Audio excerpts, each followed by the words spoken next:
men and women of Pompeii. I have made it my business to watch their lives and wait for their deaths. I am a legacy hunter, you see. I worm my way first into their affections, then into their wills. What better guide could you have to this town? I stay in the shadows, invisible. I'll share with you most of what I know. And trust me, there is no shortage of stories here in Pompeii.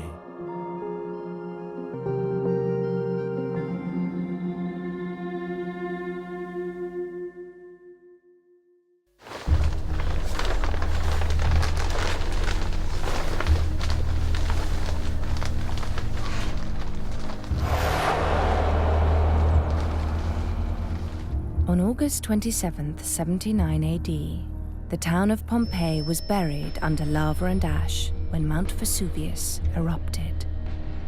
Thousands perished in the destruction. But the eruption also preserved Pompeii, guaranteeing its immortality. And in the 250 years since its rediscovery, people have flocked here, seeking an experience of its extraordinary past.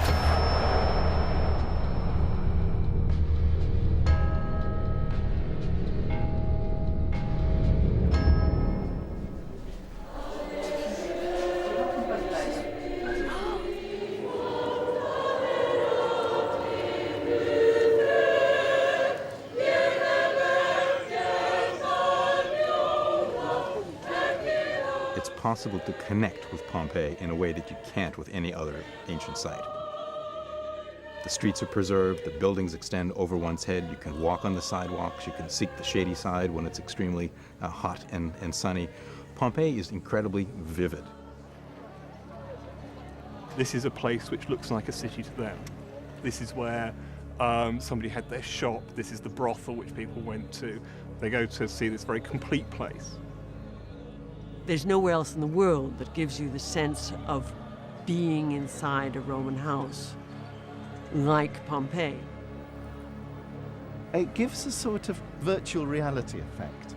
People want to travel in time. They want to get in a sort of time machine and get back into the past.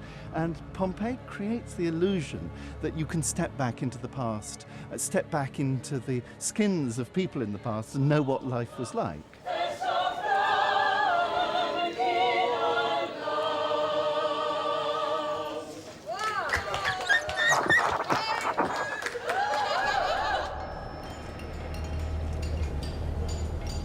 Right from the start, the story isn't quite what we expect. The eruption wasn't the first time Pompeii suffered a terrible natural disaster. 17 years earlier, the town had been hit by a devastating earthquake. There was devastation throughout the city. One wants to compare it to modern disasters to get some sort of a handle on what it was like. And frequently I compare it to the Great Fire in London in 1666, which caused great damage, but also provided opportunities and requirements to recover. The earthquake could be seen as a catalyst for some things which we wouldn't normally see. So we might see more of some of the tensions of the town.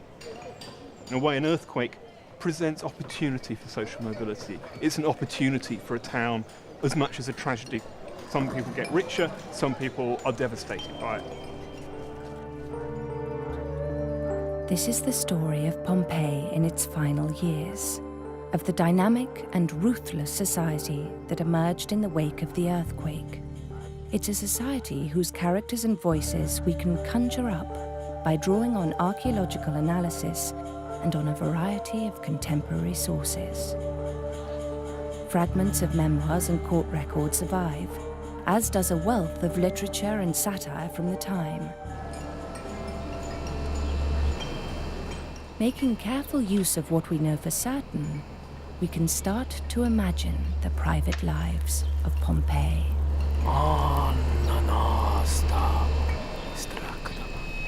This is where I begin, with the earthquake that has changed everything. and with the haruspex, the soothsayer who should have warned us. But he foresaw nothing in his livers. He's got a nerve continuing his prophecies after that. This is a boom time for charlatans, and a boom time for undertakers, with so many bodies to recover. And for my own kind, the legacy hunters, with so many wills now to be read. I can't deny I'm doing well, but I won't let that color the version of events you are about to hear.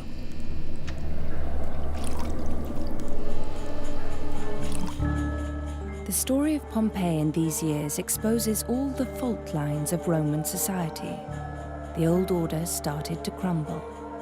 There was new money and power in town, a shake-up of the ruling class. Fortunes were rapidly won and lost. It was a world of uncertainty, subterfuge, scandal.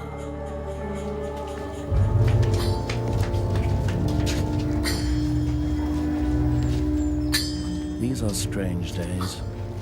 The city fathers have either fled for the hills, or they are gone for good, like this fellow on his farewell parade of the town in customary dining pose.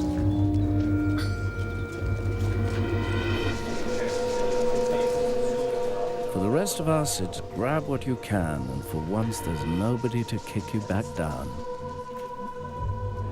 Young men have become prostitutes and stalk the public baths. Opportunities for corruption abound, as if the shaking of the earth has released something in the minds of men.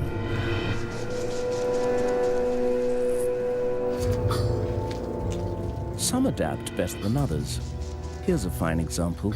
Scaurus Vettius, a former slave. He's done well by his ex-master's death. I was there when the will was read. So well, it makes you wonder if it was the earthquake that killed the old man. There's so much temptation about. Not everybody has been so fortunate. Our undertaker has been caught looting the corpses in his care. As he himself serves as town executioner, it has been left to his assistant to crucify him. Can you imagine? The fabric of our town is unraveling.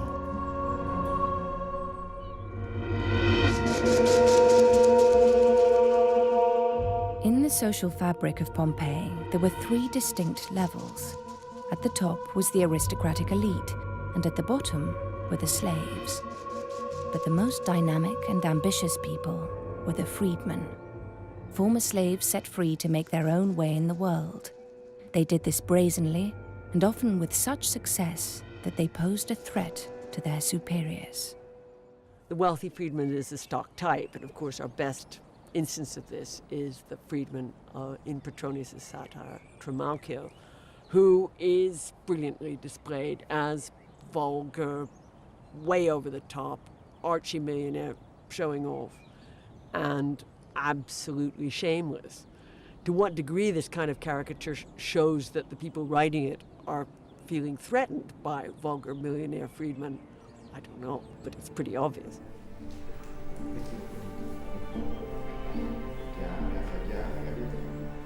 Scaurus Vettius is cut from the same cloth as Trimalchio. Cut the charm, bolster the brutality, lower your expectations a few inches, and you've got Scaurus. The spirit of the age incarnate. He likes to boast he is the original, the novelist's own inspiration, unaware, of course, that the joke is on him.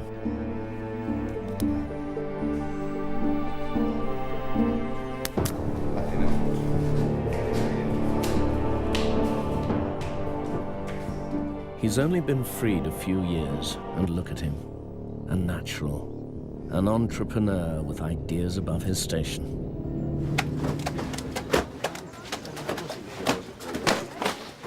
Here he is being shown round his latest acquisition, another laundry house.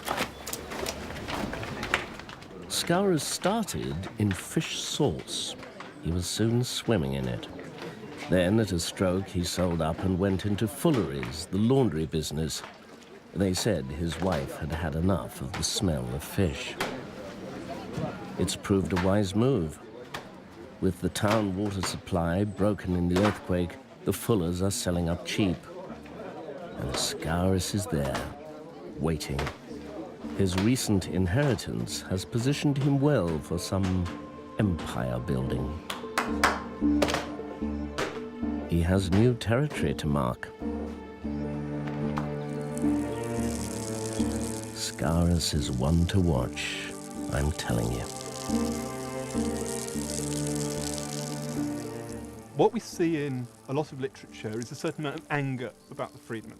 Within Petronius's work, you actually see that these people are getting more money than the landed aristocracy as far as they're going to take over everything. They pay for dinners. They have a lot of money.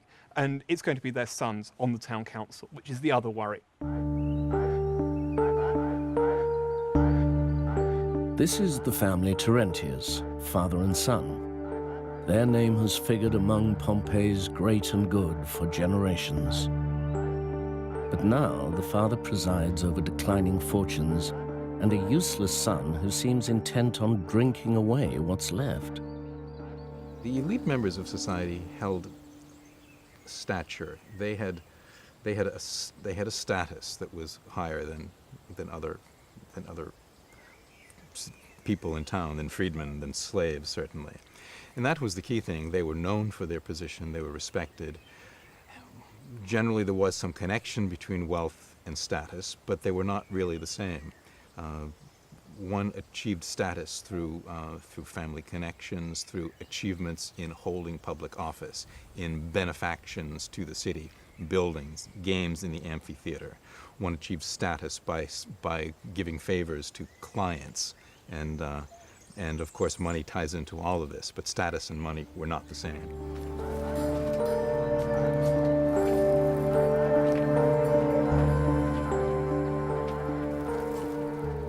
Terentius the Elder once sat on the town council with the deceased, so it's time for last respects, with the upstart Scaurus now presiding. As some rise, so others fall. Scaurus and the family Terentius are like the two sides of a coin. They are deeply aware and suspicious of one another. We will follow them and see who is best placed to survive and prosper in the changed circumstances of our town.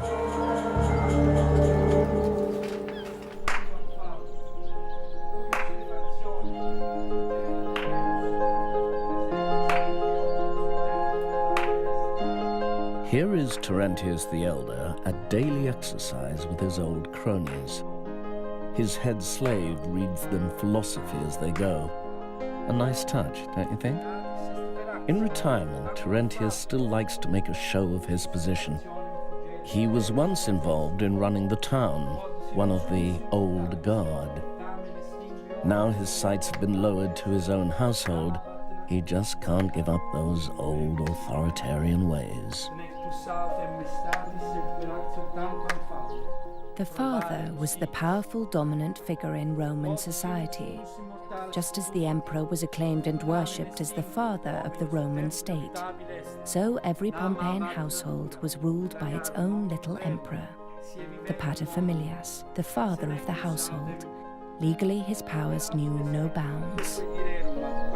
In theory, the Roman father had power of life and death over his children and his wife and his slaves and all members of his familia. And actually, familia really refers to the slaves. It doesn't mean family in the modern sense.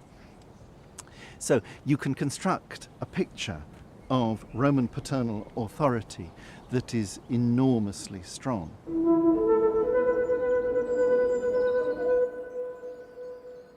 The patriarch's authority was reinforced by everyday routines and rituals, and reflected clearly in his surroundings. The villas of Pompeii are like stage sets designed to display this power to anyone who ventured inside. They are subtle and complex little worlds. Well, the House of the Menander is a private house, but look at its scale. It's an enormous, grand statement of power. The man who lives here is really trying to impress people and say who he is socially. This central room, the atrium, is a barn of a room, going up 2 stories, occupying the heart of the house, and it's meant to be like a public space. It's meant to pull people in, attract their admiration, their wonder. And then here's another room here, a side room with rich decoration, with mythological scenes. Here's the fall of Troy. This shows the culture of the owner, the rich red paint displaying his wealth. And look at the architectural details. 2 big columns mark the entrance to that grand room up there. But you haven't just got columns there, you've got columns in the decoration on the wall. And you're evoking the world of public life, the world of great basilicas and porticos and so on. Why evoke that world? Because it's almost a public activity that's going on here. These visitors are coming to see the great man in his house.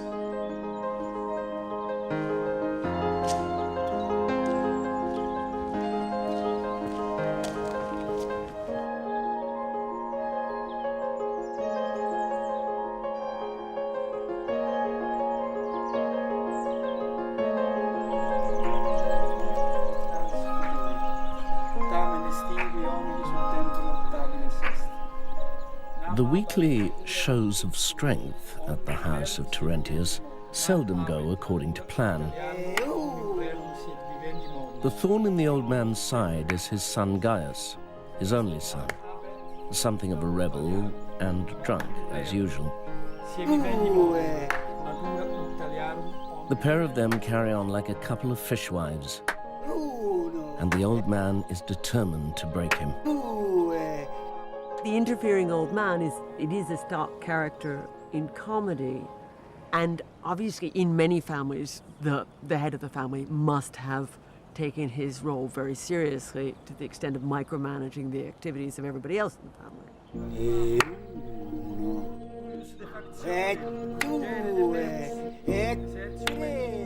Fathers in the Roman world had great power, but that relationship with a grown-up son could be quite difficult because the grown-up son had to be deferential, had to have piety towards their father. Digli di smettere. Take it from me. Young Gaius Terentius needs to watch out. He still relies on his father's money, and his inheritance is far from secure. His father's head slave is more than a go-between, you see. A more fitting heir than Gaius, perhaps, to what remains of the family fortune? Gaius can push his luck only so far, and he knows it.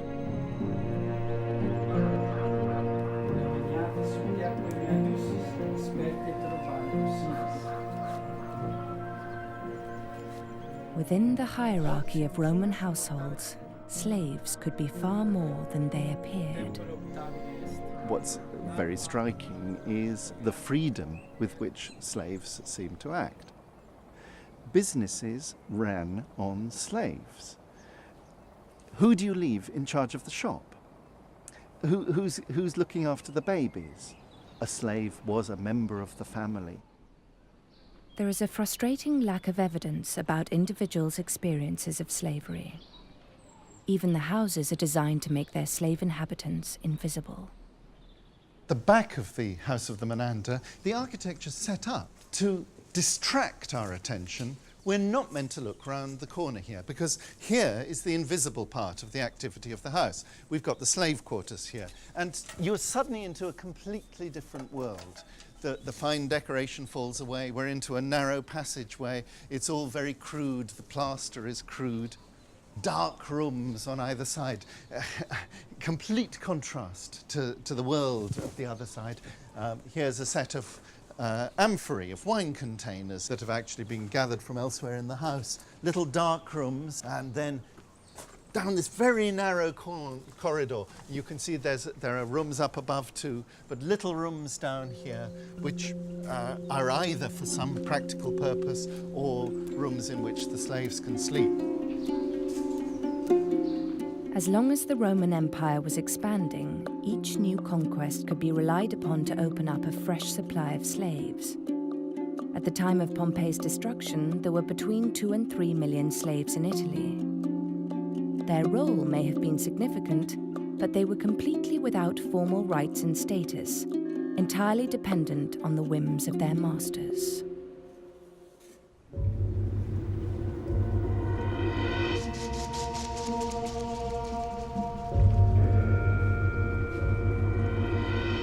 Rumors regularly emerge from the household of Scaurus Vettius, the usual abuses of freedmen whose power as masters has gone to their heads. The most recent are about a slave girl, Venedia, Scaurus's plaything. She is found to be with child, and it emerges that Scaurus has a love rival, a slave no less. E che succede? Scaurus is beside himself with anger. Un grande matrimonio. The couple have been summoned to hear the judgment of their master.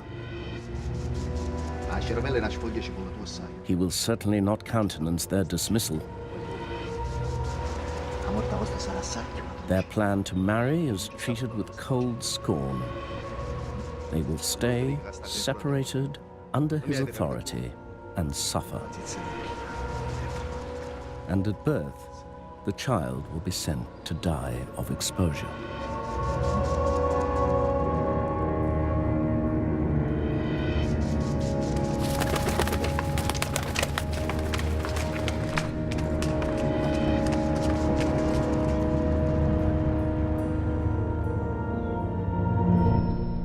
Slavery was not necessarily a permanent condition. There was always the chance of upward mobility, even for the lowliest members of society. Some slaves at least had an expectation of gaining their freedom ceremonially. The ceremony in which a slave was freed was very formal. It was known as manumission. The slave was slapped in the face. The slap showed that you were still in your master's power. In theory, you could then get up, walk out, and never be seen again. In practice, your ties to society were still through your master, so that as one of his freedmen, you're still his client, you're still part of the greater family, and you will be very likely to be acting as his agent. The talk of Pompeii at the moment is the scandal of another slave girl, Petronia Justa, who imagines herself free. We know about a woman who calls herself Petronia Justa from an archive of documents found in one of the houses in Herculaneum. Petronia Justa is in dispute, and it's a legal dispute which is heard in front of a senior magistrate of the town. Petronia Justa, we hear, is taking her master to court to claim her freedom. She has lived in the house of her master and mistress all her life, but recently she has heard rumors that she never was a slave, and has convinced herself that she's been deceived. And from somewhere she's dug up witnesses. Her mother was certainly a slave once, and was certainly given her freedom. The question is whether she was born before or after the freedom was given. If before, then she was born a slave and belonged to the master or the mistress. If after, then she was born free. And the argument is all about the relationship between her and the master and mistress. Had they not treated her like a daughter? Yes, they had, say the various witnesses. But what does that prove? Does it prove that she was being treated as if she was free or as if she was a slave? Petronia's master is distraught. On top of the shame of a court case is her betrayal. The case is an outrage. And the verdict? Only Petronia holds out any hope. Case dismissed. From here, can there be any way but down? Her mistress has cast her out of the household forever. Rumour has it she has joined with the disreputables at the theatre.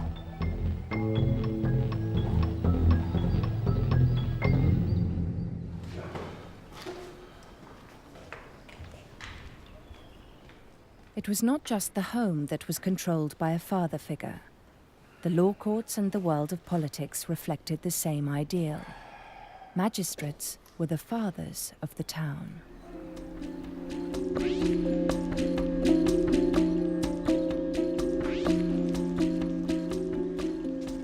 We're at the south end of the Forum, in front of the civic buildings that were a magnet for daily political activities.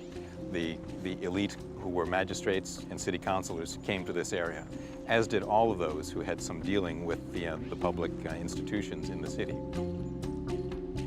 Pompeii, like other Roman towns, was governed principally by 2 senior magistrates and 2 junior ones, alongside a town council of elite notables. There were annual elections for the magistrates and strict wealth and status requirements for holding office. They were individuals who were wealthy, who did not receive any pay for their work. On the contrary, it was a responsibility of leading magistrates to pay for repairs in the city, for new buildings, for giving of games in the amphitheater, and to spend their money in a kind of public largesse in order to beautify the city and to entertain the individuals. So holding office was a status activity, and it was one in which the office holder was a kind of grander patron than just to one's clients, but a patron to the entire city.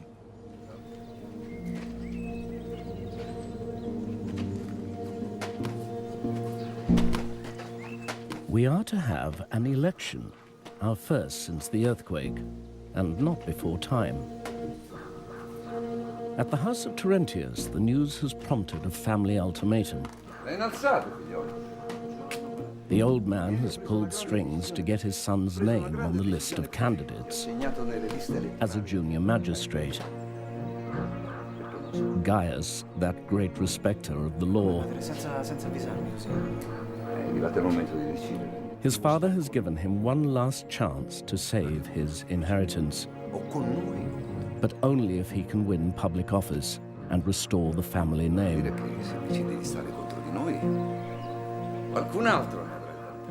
You remember what Cicero said? You want farce? Look no further than the town council of Pompeii.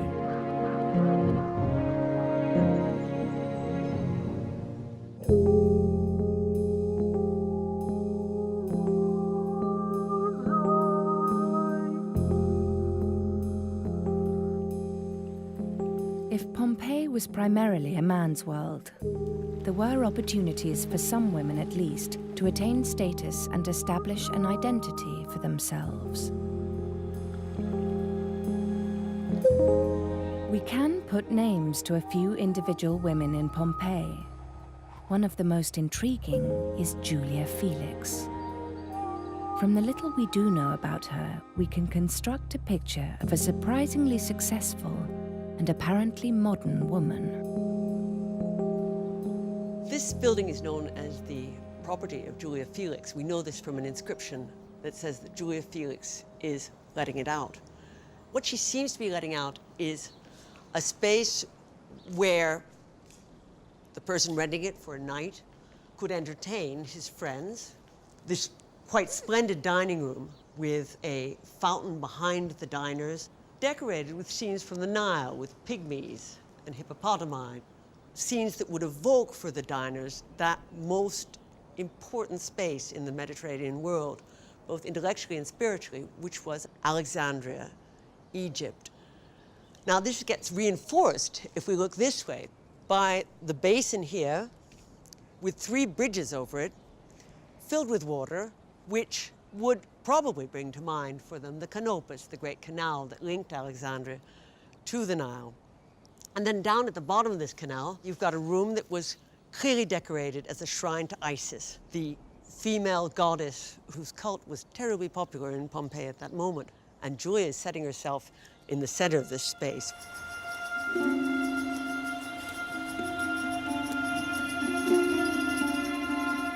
Since the earthquake, Pompeii is full of opportunists of one kind or another. But Julia Felix is from a different mold. I've kept my eye on her situation with interest for professional reasons. She's a widow, you see, now in control of a lot of property, and she's made a go of it, using the house to generate wealth in ways her husband never would have imagined.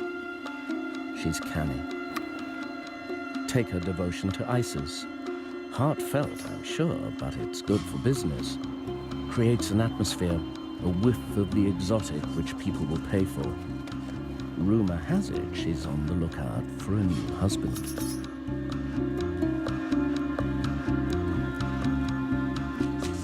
Religious cults like Isis could offer women identity, and for those who became priestesses, status.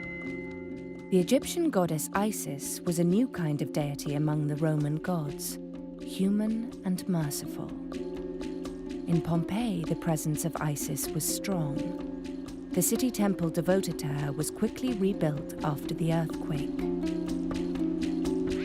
Of course, cults could appear threatening and were portrayed in satire as secretive, licentious, depraved. Attitudes to sexual license have special meaning in Pompeii, where the public display of erotica appears so striking. You find erotic paintings all around Pompeii, and one conclusion you're tempted to draw is that it's a sort of sexual free-for-all, that they don't mind what you put up on the wall where. In fact, there are very strong conventions. Every type of painting has its proper position, and erotic paintings belong in erotic contexts. I think that the erotica in an elite household would not be seen as kinky or pornographic. I think it would be seen as witty and charming, and probably referring to another realm than the simply physical. In the House of the Vettii, we have a splendid figure who's weighing his phallus in a scales against a bag of money at the door. And it's very important to remember that that isn't an erotic painting. A big phallus is a big good luck sign, and there is no embarrassment about that. The abundance of these images has contributed to a popular picture of Pompeii as a den of depravity, teeming with brothels and vice. A Victorian myth arose that it was the climate of sexual immorality that led to the town's final destruction. But Pompeii was not a special case. As in other Roman towns, sex was integral to society, but it was not out of control.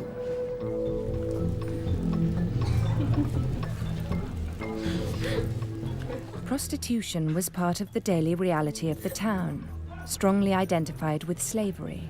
All prostitutes, female and male, were slaves. Brothel keepers and pimps were their masters.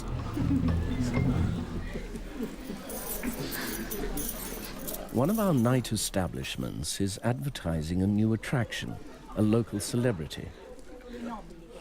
None other than Petronia Justa, the ungrateful girl who accused her master and family of denying her freedom, you remember. Among the clients she bores rigid, or flaccid, with her tales of injustice, is a certain advocate at law who has agreed to champion her appeal and recount the sob story that has led her to the brothel. Interesting to hear of her career from one who knows of it firsthand. The judge is unmoved. Appeal dismissed. Her master has died in the interim, of grief, it's said. The girl now vows to take her case to Rome. She'll need to service a fair few clients to raise the funds.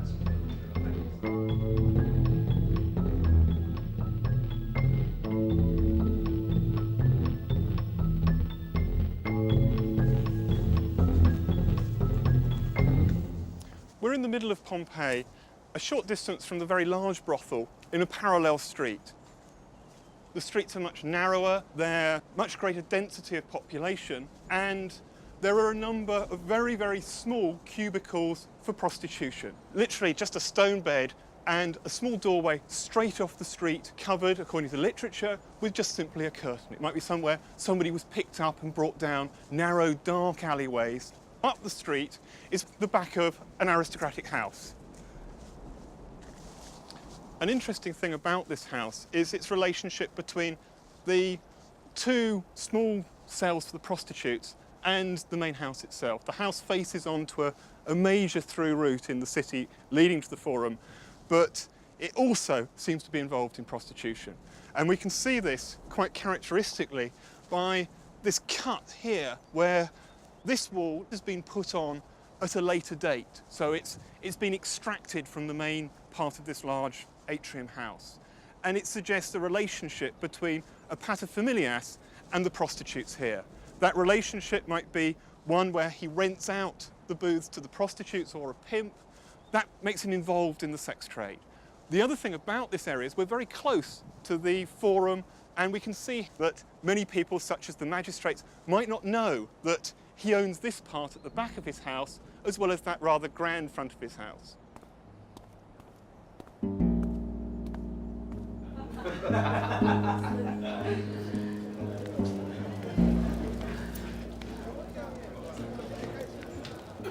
The stigma surrounding the sex trade was keenly felt by the prostitutes themselves, who existed as the lowest status group.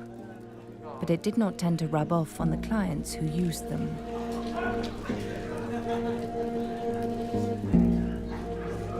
And who else do we find making best use of the hours of darkness? None other than Gaius Terentius, our candidate for junior magistrate in the forthcoming town elections. Canvassing for support, clearly. Men had much more license in their sexual behavior than women, so that whereas the woman really could not be sleeping with other people, a man could have a concubine, a boy, the slave family was presumably always available. And Cicero actually points out, writing to a friend who was concerned about his wife's pregnancies, that it'd be better for him to go and sleep with prostitutes than to sleep with his wife and risk her getting pregnant again. So that there's absolutely no stigma on men's sexual behavior. The wife of Scaurus Vettius has my admiration. She has endured the string of Scaurus's slave girls with dignity. And why shouldn't she? It's kept him off her back for years.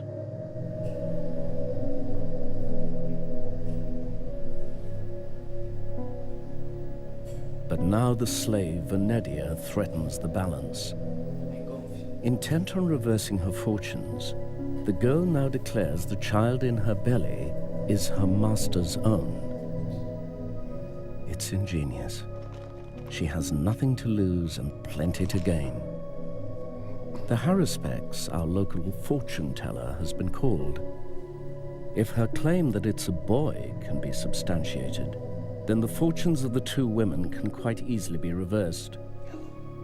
All the years of marriage count for little when all you have to show is a string of miscarriages.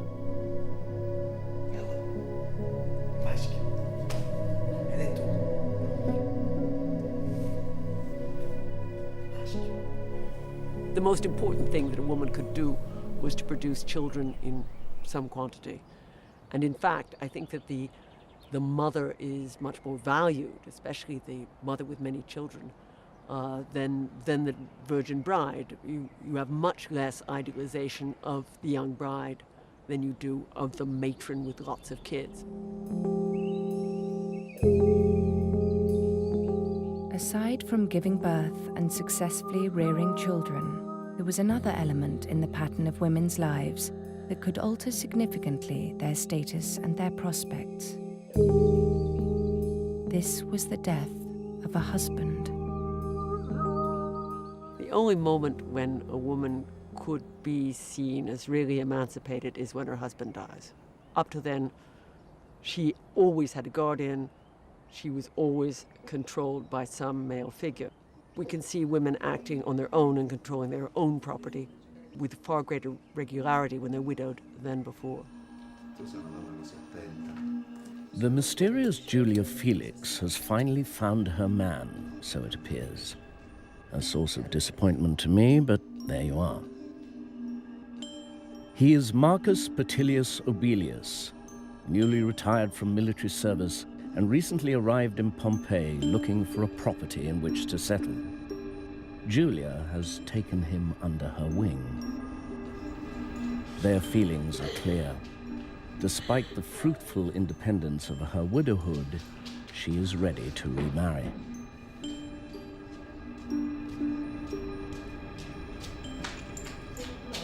But Julia's newfound love confronts her with a dilemma in the person of her son.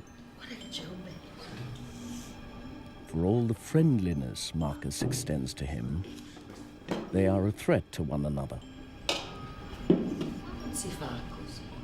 The family of Julia's dead husband reside in Rome, and they still have claim to her fortune through the boy.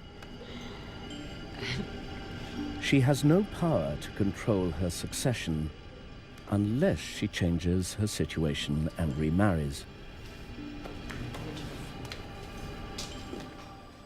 But then she will lose the boy forever.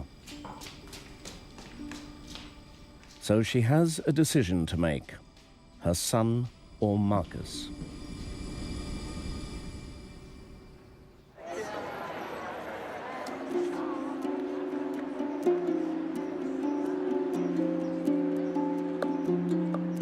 Despite the clear constraints, there were women in Pompeii who could hope to attain control over their lives. They were few, but the society was not relentlessly repressive. Women of vastly different fortunes could feel that change was possible and could expect that their lives, or those of their children, would see improvements.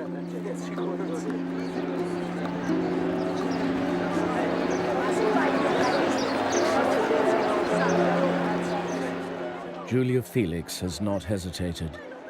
She and Marcus are betrothed already, and her son has gone to Rome. To maintain control of her assets, she now needs another. It's a risk. Julia is not getting any younger. She and Marcus are seen together in public now. Not that men and women are permitted to sit together in the theatre. Love is bound by custom, even in these days.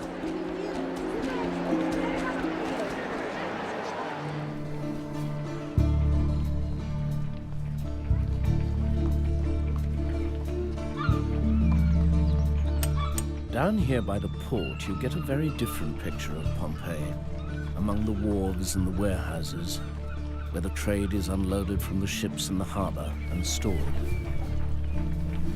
Things are picking up since the early days after the earthquake, so I hear. Not that I venture into this part of town, but I used to. My career began in this very street, would you believe it? Long before I found my true vocation, profiting from information. Pompeii is a river port. It's trading across the Mediterranean. We find wine coming in from both the east and the west. We have garum, the sort of fish sauce which comes from Spain. We have lots of products coming into Pompeii, and we can trace products going out. But it means that there is very big wealth around, and our relatively low-level businesses and freedmen in Pompeii are seizing the opportunity and making what they can on the spin-off. Former slaves now set free were the most vital element in the daily commercial life of Pompeii. Business was their natural habitat. And after the earthquake, faced with the task of rebuilding the town's economy, small-scale entrepreneurs were the quickest to respond and adapt. One basic reason why the freedman is so involved in trade is that they have to take risks, but they are also prepared to take the risks. They haven't so much to lose, and that, of course, creates an energy and a dynamism. A freedman has, in many cases, learned a business as a slave. In many cases, they're business managers. They might manage an estate, a farm, or they might manage an inn, or they might be the person who makes deals for a landed aristocrat, who wants to distance himself from that rather sordid business of trade. The ideal of the aristocracy certainly is against trade. Trade is unsuitable for a gentleman. The respectable people don't dirty themselves with certain activities. That, of course, creates an opportunity for the people who aren't respectable. Historians once thought that the commercial life of Pompeii stagnated after the earthquake, that people left to take their business elsewhere. But the archaeological evidence now shows that at the time of the town's final destruction, there were more than 600 active businesses. Well, our wide entrance here is typical of a shop front, and this is a wonderful example of the commercial life of the town, which we find vigorous despite the earthquake and despite the continuous earthquakes that Pompeii was suffering. Here is the little back room where they kept their takings, and they found a great bag of actually quite a lot of money taken that day. Then we come back, and what we find is a fullery. And this is very interesting. This, at first sight, it looks like the rainwater basin of an atrium. And in lots of ways, it's an atrium. It's got nice decoration around. But actually, they're using this for washing cloth, because this is a place for cloth processing. If you come back here, you can see the real activity of the house. Through here, we see a fullery at work, and we see evidence of the cloth trade, an enormously important part of the ancient economy that we don't see normally archaeologically. But here we see it very physically. We see the whole series of basins in which cloth was processed, washed in a series of different substances, including human urine. And fullers were not very popular characters in town because they went around collecting the urine which they used to process cloth. These are the activities only ex-slaves will touch, and yet there is big money to be made from it. It appears that young Gaius Terentius has been unable to get out of standing for office in the forthcoming elections. His father, you'll remember, will disinherit him unless he is successfully elected a junior magistrate.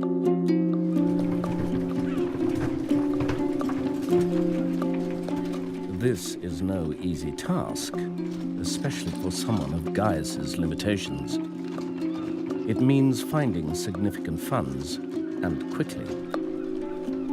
So here is Gaius in a situation he can scarcely believe and barely stomach.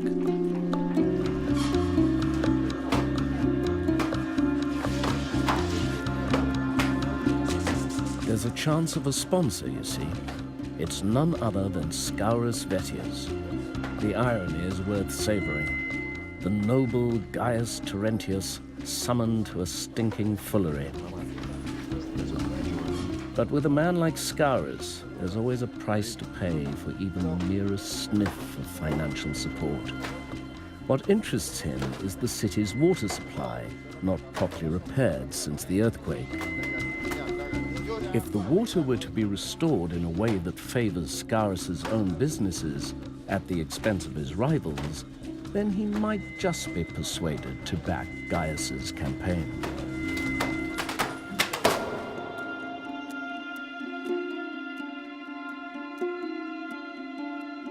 It now appears that commercialism was gathering pace in the years after the earthquake.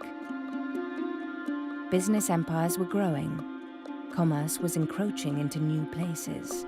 There is evidence that even domestic villas were now being adapted for commercial usage. What's unusual about Julia Felix's property is the elaborate nature of her commercial space. Unlike the very high culture garden, which perhaps was reserved for herself and her friends, this space is much more accessible. It's a hot food shop. It's a sort of pub. You've got the space for selling the food to the people in the streets, and then they can come in, they can use this much simpler dining room here, they can sit down with their friends and have a lunch. They could go out into this garden, which actually had a swimming pool, and they could take their lunch out here on fine days. Though they're in bad shape now, these baths are very charming. They were smaller than the great public baths of Pompeii, but much larger than private baths. You have the suite courtyard outside, and then a series of cold room and hot rooms that have wonderful little features like this cold plunge bath with a window behind that you can look through into the garden from. This rental property was very carefully thought out. Her role is very much the owner of the property and not the manager.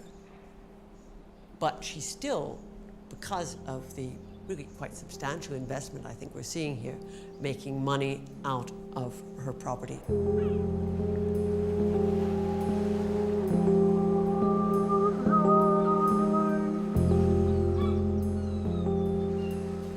Julia Felix's business fortunes go from strength to strength. She is one of our success stories.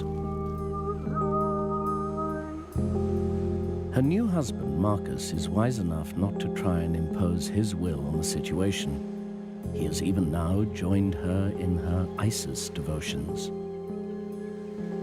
But in one respect, luck has deserted the couple. There's no sign of the pregnancy that would confirm their bond and their succession.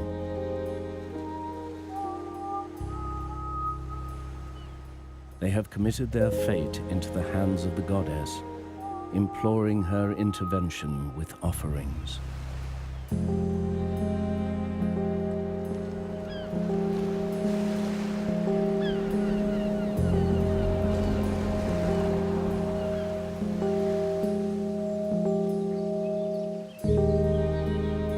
There were some seriously wealthy individuals in Pompeii. They are not easy to trace, but there is one place to find successful freedmen and clear clues to their outlook and aspirations. The necropolis is an excellent place to see social change after the earthquake of AD 62. We find a lot of very large tombs set up by freedmen to commemorate themselves. For instance, we see here Calventius Quietus. The tomb itself emulates the earlier phase when the aristocracy had tombs like this. But in the last phase, we find it almost that the freedmen have these sorts of tombs and the aristocracy just put their urns into the earth virtually. Interestingly, we see underneath the inscription is a double seat. It's a double seat from the front of the theatre. And because of his benefits to the town, he is given this privilege of sitting at the front of the theatre in a double seat. So we're seeing a man who's become very powerful, who's an ex-slave. The next tomb is set up by a woman. And it's set up for her dead husband, Gaius Munatius, to make sure that he's honoured in a way which emulates the aristocracy.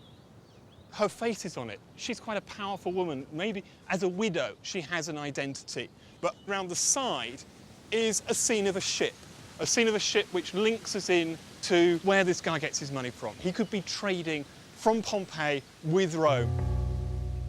The local economy appears to have been so buoyant that it was beginning to attract outside interest, big business wanting to invest and buy into a piece of the action. We know that there is some investment into Pompeii from outsiders. In particular, there's a series of tablets which were found when the motorway was being built south of Pompeii, which are called the Sulpicia Archive. These are about the association of freedmen who are people involved in business, and they're from outside Pompeii. The Sulpicia tablets give us a picture of people who are dealing in all kinds of things, real property, slaves, other forms of random sales. It shows really the non-specialization of Roman commercial wheelers and dealers. They've got deals going on in terms of business with Rome, and there's a great suspicion amongst members of the local elite. They actually can control an awful lot of finance.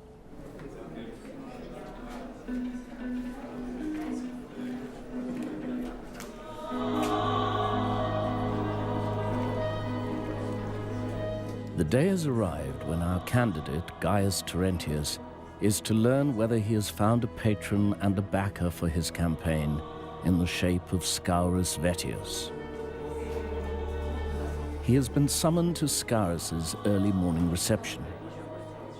Can you imagine his displeasure on finding a room full of Scaurus's clients and retainers?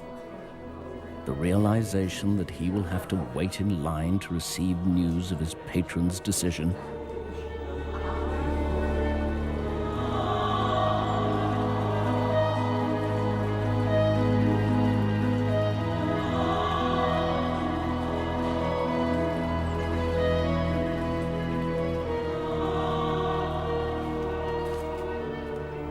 They are like a pair from a stage comedy, the master and slave who have exchanged roles, the world turned upside down. Scaurus is going to relish every moment of the spectacle, and who can blame him?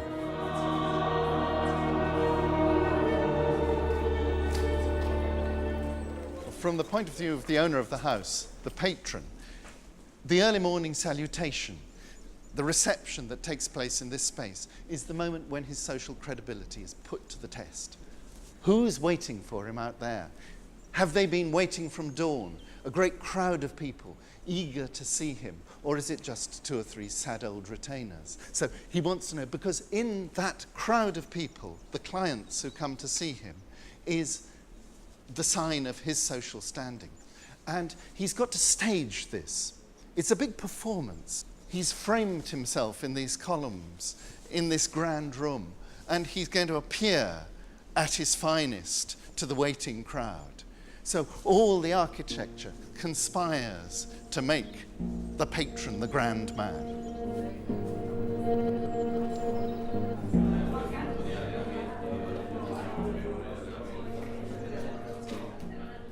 The issue facing successful freedmen was just how to translate their wealth into the kind of power and dignity that society respected and their freeborn counterparts enjoyed. They could imitate the values and lifestyles of their social superiors, but real status and power was denied them. But for a society in flux like Pompeii, there were always ways and means. Scaurus can play the grand patron with the best of them. But despite appearances, he needs Gaius as much as Gaius needs him. The forthcoming election is the focus of both their aspirations, and Scaurus has the sense to see what benefit his sponsorship of Gaius will bring. The deal is done. What a force for good they will make in the town. Because the freedman is excluded from overt political life, other structures are found by which his power and dignity can be expressed. He can buy it for his children, and the Temple of Isis is built by a rich freedman who gets his son onto the town council at the age of 6.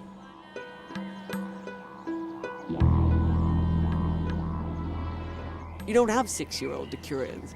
So clearly the son's standing in for his father, and his father's bought this terrific piece of prestige for his family by paying for this expensive restoration.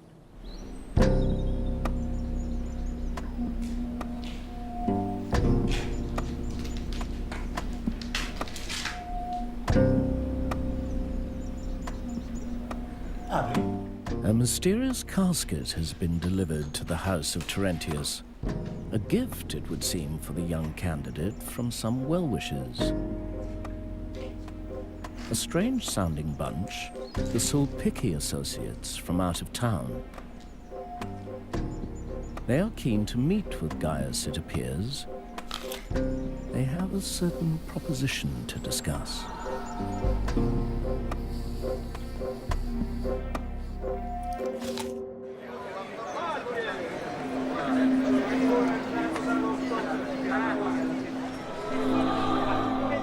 If commerce was the habitat of the freed slave, the public civic life of Pompeii was controlled by the aristocratic elite. Public space in Roman towns was designed to reflect the hierarchies of power, and serve as a daily reminder to everyone of their place in society. The hierarchy of Pompeii can be seen classically in the theatre because the seating reflects status. So the people who are the town councillors sit at the front, and at the back you'll have the women and slaves. You have a microcosm of the whole idea of Pompeian society. You know your place. If you're at the back, you know you're nobody. If you're at the front, you know you've made it.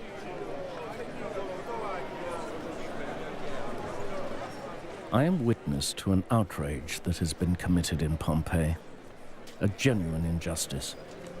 The story of an honest freedman destroyed for an infringement of status at the public theatre. The man's crime, a minor infraction. Catching sight of his former master, he decided to join him before the performance for old time's sake, to share with the fellow the spirit of his good fortune. But that's not how it was taken. Hey, Pedroniani!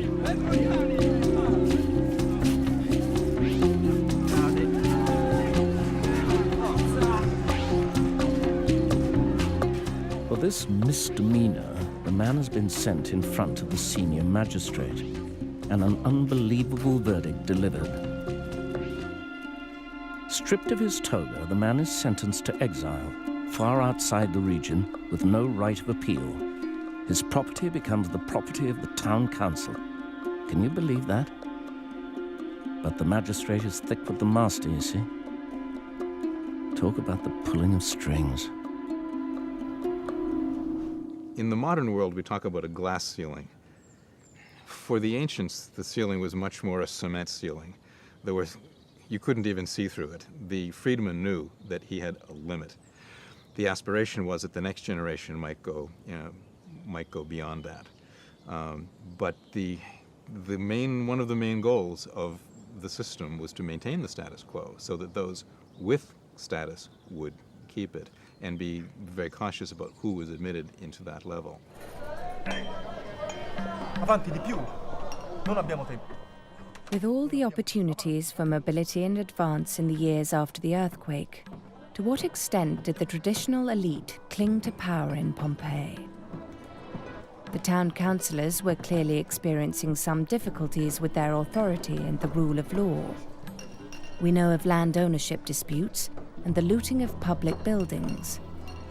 And there is evidence that an outsider was drafted in from Rome to assist them.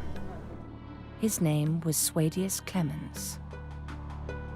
He's the first of a very long line of what were called curatores, or officials in charge of sorting out the finances of a town that in one way or another was in a mess. He's a big man. This guy has come to Pompeii to sort out problems. He's there to support the aristocracy of the town, or the elite. He's there to sort out the division between private and public property. People have been taking away public property from the town and using it for their own use. Now, we don't know the exact circumstances that led to his appointment, but it's pretty clear that Pompeii must still have been in a mess of some sort that much longer after the earthquake.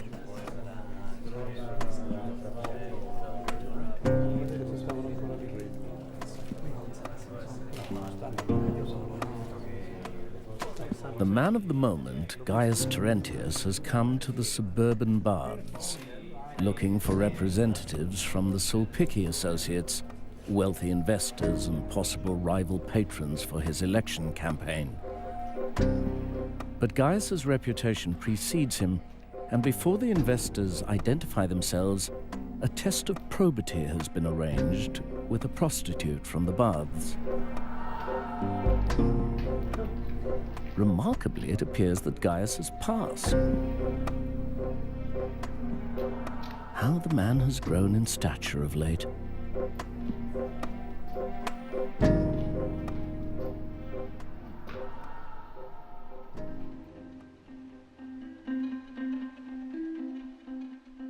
With all the wealth and investment opportunities in the town, there is a final puzzle about Pompeii's recovery after the earthquake. The state of repair that can be seen in villas and other building complexes is in sharp contrast with the ruined civic buildings of the public forum that were the stronghold of the city elite. As is the case in any Roman city, the Forum was the most important place, and that's certainly the situation here in Pompeii. This is the vibrant center of the town. The Forum was the center of political life, religious activity, and commercial activities. And you can see directly behind me the major temple of the city, the Temple of Jupiter. That is a market building where people would have come to purchase all the goods they needed for the day.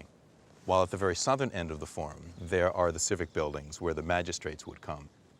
Trials took place in the Basilica at the southwest corner. And then we have the colonnade coming up along the west side once again. Beyond that colonnade is the Sanctuary of Apollo, one of the oldest sanctuaries in the city. The Forum looks like a ruin.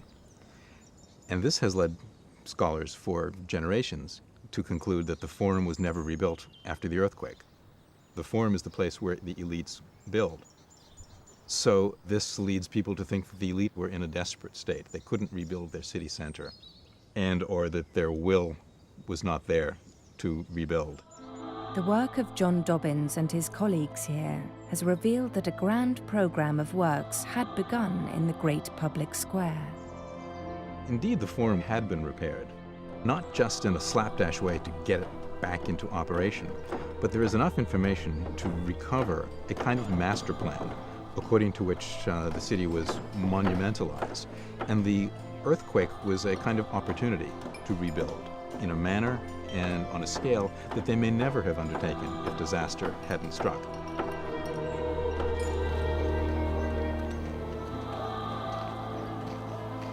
The Forum looks like a ruin because it was systematically salvaged and possibly looted in the years after the eruption of Vesuvius.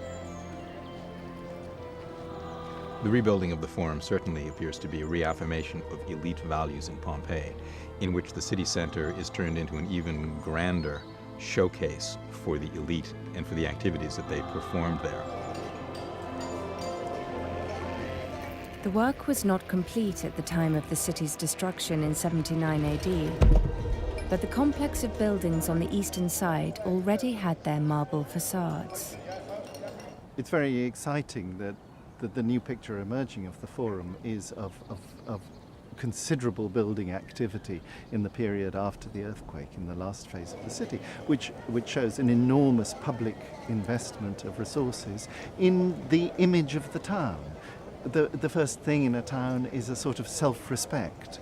The public monuments create self-respect.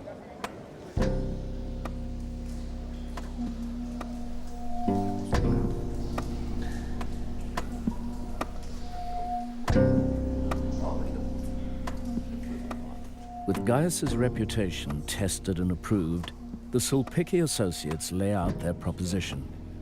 Their interest is in the Forum. They want to see new buildings constructed to the glory of the emperor and the state, with local investment. There are lucrative building contracts still to be won, you see, which the Sulpicci are well placed to exploit. They will sponsor Gaius to donate a public building, and he must persuade other prominent Pompeians to follow suit. These are their terms. So, Scaurus or the Sulpicci? Gaius must make his decision carefully and quickly. The civic elections are nearly upon us.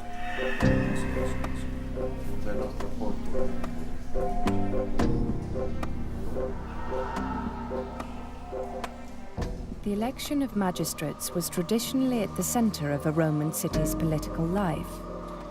In Pompeii, we know that elections were suspended after the earthquake. Once resumed, their importance is recorded in the graffiti found around the town. Pompeii's covered with graffiti, which tells us a lot about the fact that most of the people in Pompeii could read them. The principal graffiti that we see on the main streets are graffiti or electoral propaganda. That points to a pretty vigorous local political life. And there's every reason for the local shopkeepers and tradesmen and so on to be interested in who their magistrates were, because they'll be doing business with them, or rather being having their trials held by them.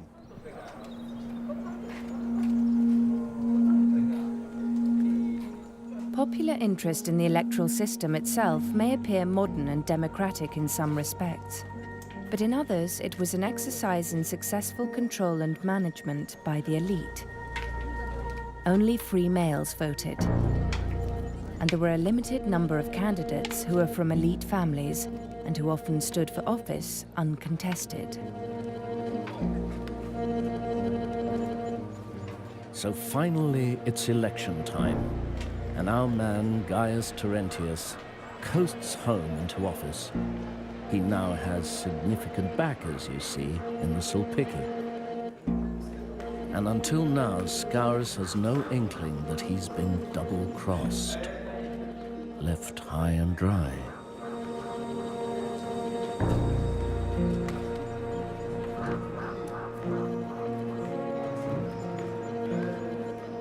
Instead of trifling with water supplies, Gaius will deal with loftier concerns.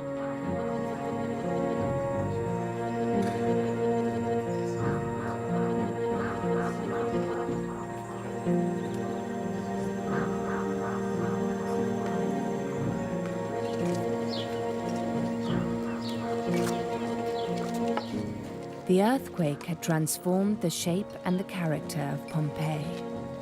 It was harder and hungrier than before. Pompeii was like a hothouse, and out of that intensity came a will to recover. There's an incredible energy and determination. Things rise and fall. People are making money, jostling for position. And they don't simply give up and sit down in the ruins of the past. Life picks up again.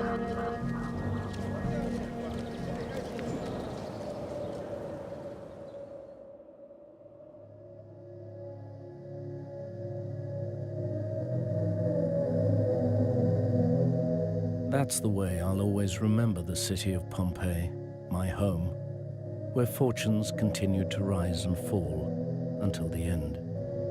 But we had turned the corner, pulled through the disaster of the earthquake, and there was such a spirit of hope. The only dissonant note was to be heard from the idiot haruspex, who kept bleating about the volcano. As for Scaurus, I heard he lost his dream of controlling the fullery trade. The water supply never flowed in the way he needed it to. And he lost his male heir. Venedia gave birth to a girl. Scaurus's wife arranged the child's death by exposure.